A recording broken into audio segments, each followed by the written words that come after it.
I've never seen this before. In a high school football game in San Antonio between John Jay and Marble Falls, 2 football players were ejected and now have been suspended for running into the back of a referee who was watching a play.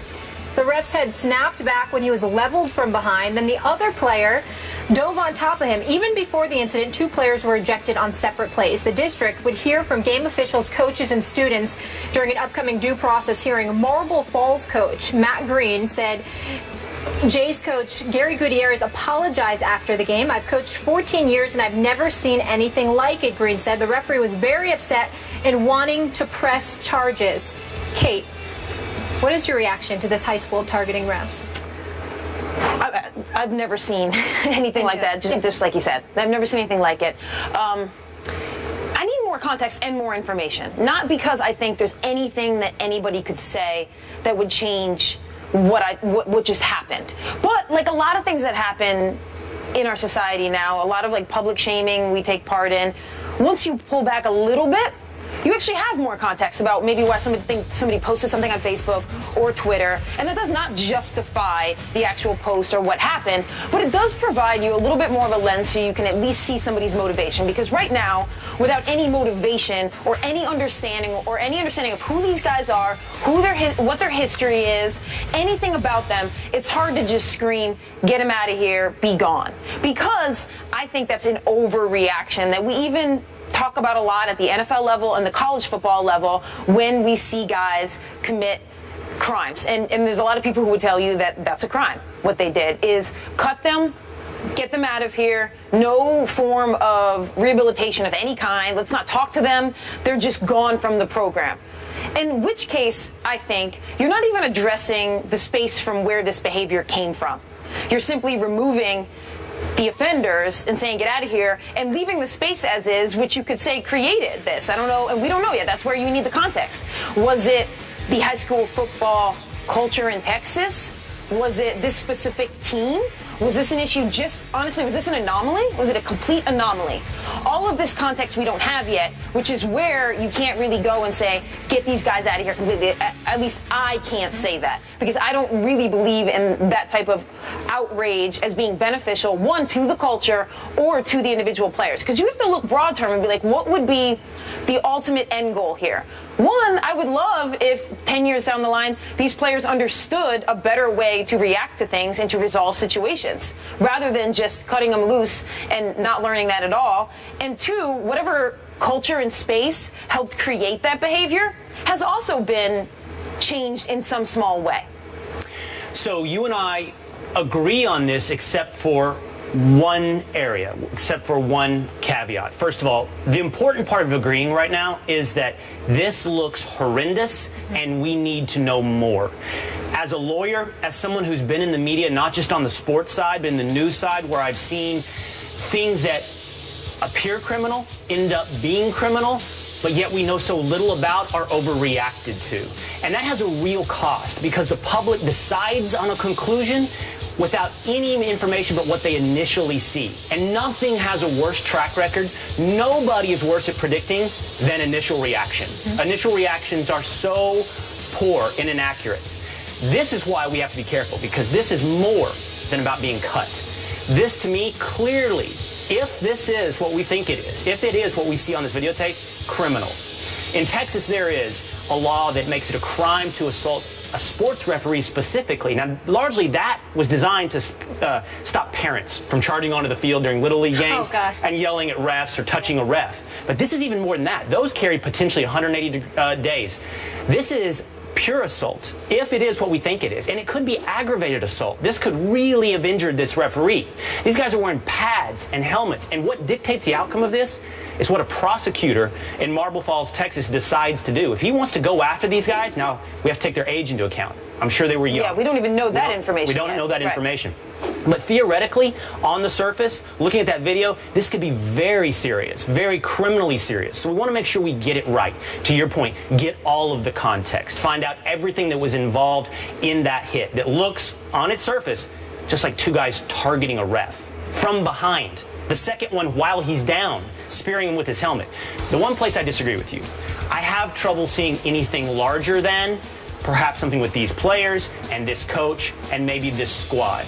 culture of football, drawing larger conclusions about violence in football, I have a huge amount of difficulty seeing how this could be tied to anything larger. And we have accepted that to some degree. We've accepted that football has a violent culture and creates human beings who are inherently violent in normal society as well. But that's not backed up by statistics. Whether or not it's domestic violence or any other criminal category, when you look at, for example, the NFL versus the rest of society, they under-index. And nobody says this. Nobody draws attention to the fact that the NFL, by and large, are model citizens compared to the rest of society. Doesn't mean there's not aberrations. Doesn't mean there's not bad guys.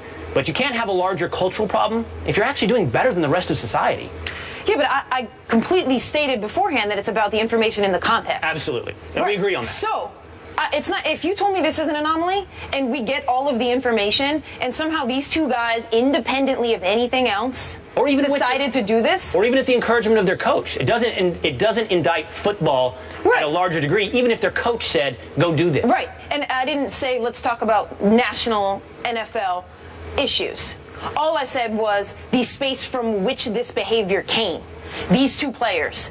I want to understand the space that created this. So the space now, it could be the high school football team. Maybe it's just the family, the home. Maybe it's the culture. Maybe it's the head of the two players. Right. Whatever the space is. Maybe it was just them. That's where we need the context and information. But I just don't think once we have that, if it does point to a larger issue in that team or school, then we need to address that. You can't just cut those players. I think that's fair. Often, the person on the surface that you see doing the deed is scapegoated for something that is much larger. I'll agree with you on that. I don't think it's a broader question of like violence in football necessarily. Okay. But I do think there are spaces, and we've seen this before in Steubenville, Ohio. There are spaces created, and they are tangential with football, where there can be something toxic that's created. And that doesn't mean all of high school football is toxic. But in these certain little pockets, sometimes the confluence of those events leads to a toxic space where young men and women, depending on the sport they play, believe they can do something and believe they are untouchable by law. I think you're right. And even if there is, once we have the full story and all the details, it's never okay to tackle the refs. We can have more. Yes. Yeah, and that's what you guys are trying to say. It's never okay, but there might be something to justify, that we want them to channel their behavior. Well, truthfully, at this juncture, we don't even know if it was an accident. It doesn't look like an accident. No, There's nothing that suggests it was an accident, but we need to make sure that's the case. I just want more context before moving forward. Yes. There's nothing, I don't think there's anything they could say or I could hear that would justify what happened on the video, but going forward, let's hear more about their story and what premeditated this. Yep, 100%. As Stephen A. would say, cause for pause. That's what we have right now. We'll continue to react when we hear more on this. Meanwhile, week 1 in college football concludes tonight with the defending national champions. What was the biggest surprise so far? We'll tell you that after the break. Stay here.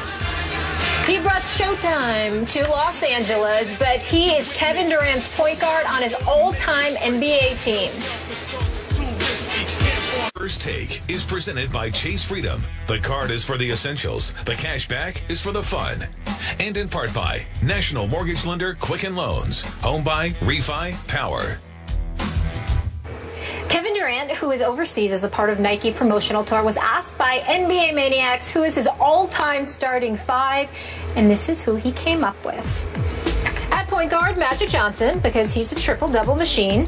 Kobe Bryant, a 5-time champion at shooting guard. Small forward is Michael Jordan, no debate there. Power forward, Tim Duncan, picking him over Karl Malone because of longevity. And Shaq, who he calls a dominant center. Will, who is your all-time starting 5? Humbly disagreeing with Kevin Durant. Here's my starting 5. Okay. Magic, the same as KD, running the point. Jordan at 2. LeBron at 3. Tim Duncan at 4. And then a guy I think history is underrating as we go forward, Kareem at 5. Yeah. I mean, Kareem deserves way more credit than history has carried forward for him. Will Kane and I unilaterally agree on something. No! Hey! Same exact starting 5. Same exact starting 5. And it's funny you pointed out the Kareem thing, because that's exactly what I was going to say, is I almost immediately was going to put in Shaq, and then I was like, wait a second. How are we, as we move farther away from his career, doing the opposite of what we usually do, which is just like rosy-colored glasses and glorifying? So starting 5 exactly the same as Mr. Kane's. All right, let's take it a step further, though. KD said he had to take Kobe over Bird, but you guys both went LeBron. Why? I just think LeBron is perhaps history's greatest all-around player, from defense to scoring to assists to rebounds. And at the 3 spot where we have LeBron, that's what I want. I want an all-around player. I think Kobe doesn't play team ball. He's great, but on a team like this, I don't need somebody taking as many shots as Kobe would take. I'll let Jordan do that. Yeah. And the fact that LeBron has been criticized at times for not wanting to take that killer shot, that win the game shot, well, I've got other guys on this team, like Jordan, to take care of that. I want the all-around player that LeBron is. And I take this seriously. I almost take it like I am standing in, the gym, and I actually get to pick my team. Like, we might actually play with this team. That's how I think about it in my mind. It's not a collection of starting lineup figures where they don't actually play with each other. So I wanted a lineup that I actually thought was comprised of the best players and would actually play well together, which is why LeBron at 3 makes way more sense with Jordan than having Kobe in there with Jordan, because I don't know how that team would play well together. Exactly. So I also feel like we do this weird thing where we're like 5 rings equals you are a 5-time better player than someone with 1 ring. I don't ascribe to that theory. I think a lot of rings is your talent level, but a lot of the other part is like who you played with and the era in which you played. I got to move us on, though, because Serena isn't the only dominant female athlete, and we've been talking a lot about her lately, rightfully so. It's the WNBA season. I want starting 5 WNBA all-time team. I'm loving this. So I'm glad I came up with that. Yeah. Thank you. So I got Dawn Staley. I got Diana Taurasi, Maya Moore. I got Cheryl Swoops and Lauren Jackson. I could explain them all here, but Swoops changed the game. Taurasi's like the magic of the women's game. Yep. Maya Moore, I'm rocking her kicks right now, so I had to put her on. They're sweet. Dawn Staley, 1996. I ask for your approval on this, Kate. I've got Diana Taurasi running the point. That's right. Cynthia Cooper, Tamika Catchings, Cheryl Swoops, and then how do you leave Lisa Leslie off? I just like Lauren Jackson better than Lisa Leslie. How do you leave Lisa That's Leslie just off? a personal thing. I like Lauren Jackson's game, so. But my team's okay? Your team's all right, as long as you got Taurasi running the point and you think it's a point forward situation, because otherwise you got no bunch of threes. you got no Sue Bird on there. No Sue Bird. That was my backup. Do you guys know that Taurasi actually isn't playing in the WNBA this season? She's resting for Russia, who plays her 10 times more than the WNBA. Yeah, Just be saying. a topic some other time. Thank you guys so much for hanging with us here on First Take. Will, Kate, fun as always. Great to have you guys. We'll be back tomorrow, same time, same place, and Skip and Stephen A will be with us. Enjoy your Labor Day.